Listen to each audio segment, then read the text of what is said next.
I see really as two different categories. One would be a category where a doctor or a healthcare provider is actively engaged in the practice of medicine with that patient, being attentive, being responsive, making decisions that they think are correct in the real moment of time, and ultimately make a wrong decision or sometimes even a bad decision.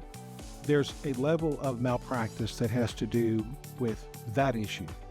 Then there's a whole separate category of malpractice that has to do when a physician is not those things, is not attentive, is not responsive, is derelict in their duty, maybe impaired on duty, maybe on call and doesn't show up, maybe decides to delegate a responsibility to someone else who's not really qualified or capable, and that doctor knows that but doesn't want to be inconvenienced by having to assess a patient. That's a different type of negligence to me. So when I look at negligence, I look at it in those two ways. I see negligence as either a physician is there, is trying to take care of the patient, but makes a bad decision, a negligent decision, one that a reasonable doctor would not make.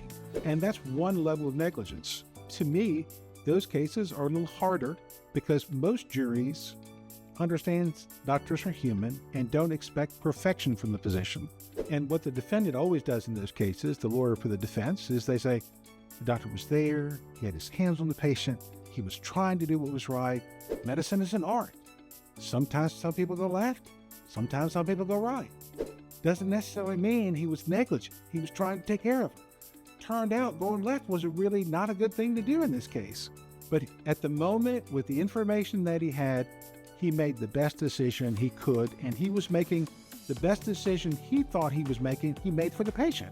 Now that is a more difficult hurdle legally to overcome on the plaintiff's side. If on the other hand, you have a physician that is not attentive or does something that is so outside the bounds, well then that's a different kind of negligence. I see medical negligence in two categories, some of which falls into this failure to do the right thing, but all the intent to do the right thing was there, versus another category of negligence where there was just never an intent to do the right thing.